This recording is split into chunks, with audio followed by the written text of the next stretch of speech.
Está claro que hay una ruptura irreversible entre el Estado oligárquico que pretende construirse a imagen y semejanza de los modelos europeos, particularmente el francés y el de Gran Bretaña, olvidando que la gran mayoría del país está conformada por los indígenas quechuas, aymaras, guaraníes y otras etnias en toda la nación. El positivismo y la ideología liberal va a generar un gran debate filosófico.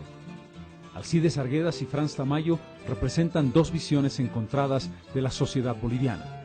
En Pueblo Enfermo, Arguedas establece una visión terriblemente negativa del mestizo, indicando que tiene los peores defectos del blanco y del indio. Es una sociedad que parece no tener destino sino el fracaso.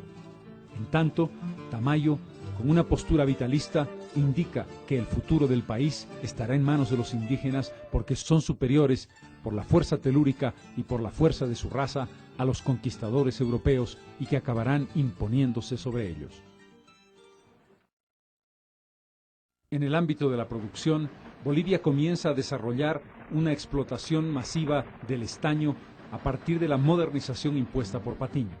Allí, en las minas de Bolivia, estarán trabajando igual que en el siglo XVI, XVII y XVIII centenares de miles de indígenas quechuas y aymaras que van a darle la gran riqueza al más importante empresario de la historia. Las reivindicaciones por la tierra no cesan.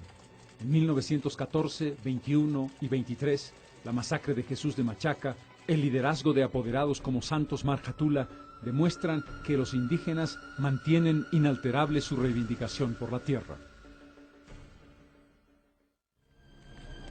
Al comenzar los años 30, Bolivia enfrenta un momento clave de su destino histórico, la Guerra del Chaco. Atención, presenten. ¡Ale!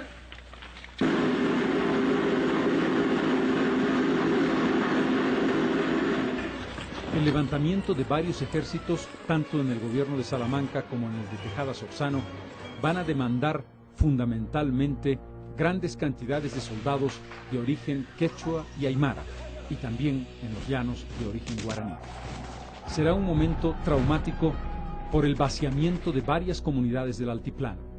Paradójicamente, mientras en el frente de batalla se está combatiendo en el sur, en el altiplano, fuerzas del ejército reclutan de manera violenta a centenares de miles de indígenas y se producen también enfrentamientos sangrientos.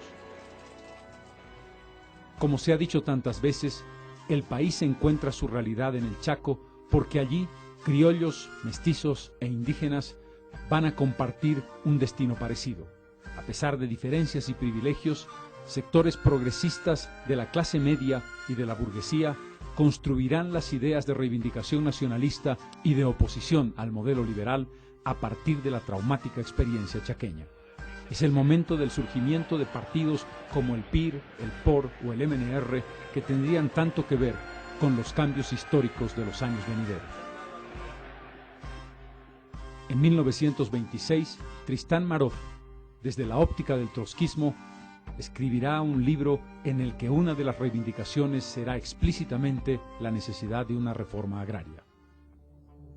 En 1945, el presidente Gualberto Villarroel, en una alianza entre fuerzas militares y el movimiento nacionalista revolucionario, convoca al primer Congreso Indigenal de la historia del país. Allí, la medida más importante será la eliminación del pongueaje. El régimen del pongueaje es una de las herencias más lacerantes en la historia republicana, igual o peor que en el periodo colonial con la encomienda. Los hacendados van a controlar vidas y destinos de los colonos que viven en sus territorios que han sido expoliados a esas propias comunidades.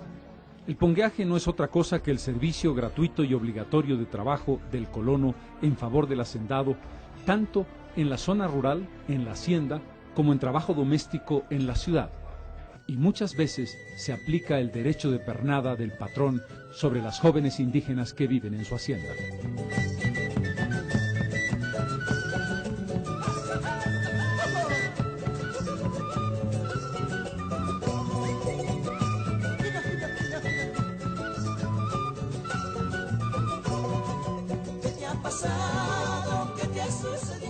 En ese congreso, nacido en parte por iniciativa de dirigentes campesinos, está Francisco Chipana Ramos, conocido como el Rumizonco, el término quechua que en castellano quiere decir corazón de piedra. El proceso histórico culmina en 1952. La revolución que va a cambiar la faz de Bolivia y que va a colocar al país en el siglo XX tendrá una significación tan profunda e importante sobre el mundo indígena que muchos han creído que se podía considerar más importante para quechuas y aymaras que la propia independencia del 6 de agosto de 1825. El 2 de agosto de 1953, el presidente Víctor Paz Estenssoro decreta la reforma agraria. Cuando se iza la bandera de la patria, la emoción prende con más fuerza en estos hombres, para los cuales nace hoy una esperanza. Bajo una tensa emoción en la verde inmensidad del valle calcinado, se da lectura al decreto de reforma agraria. Ha llegado el momento culminante. Esta firma, estampada bajo la serenidad del cielo iluminado por la claridad del día, elimina el latifundio y anuncia una nueva aurora para los campesinos. El principio básico sustentado es: la tierra es de quien la trabaja. Liquidación total del latifundio en el altiplano y valles, creación de los sindicatos campesinos y milicias campesinas armadas. Se incorpora a casi 2 millones de habitantes al mercado nacional como productores y también como consumidores. Antes de la reforma agraria, los grandes propietarios, particularmente en el altiplano y el valle, controlaban en latifundios más del 95% de las tierras cultivables del país.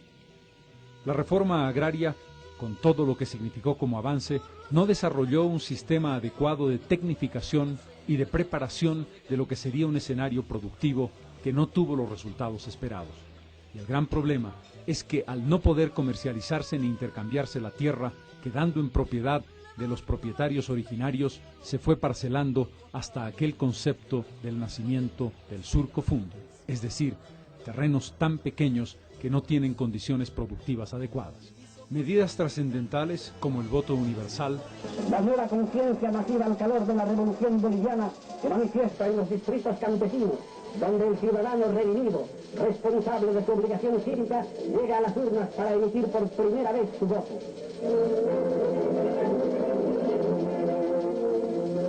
El acto electoral va concluyendo paulatinamente en los diferentes distritos y comienza el escrutinio. Una a una, las urnas descubren el resultado de la voluntad mayoritaria del pueblo, mientras delegados de todos los partidos políticos cumplen la tarea de controlar estrictamente las papeletas extraídas de su interior.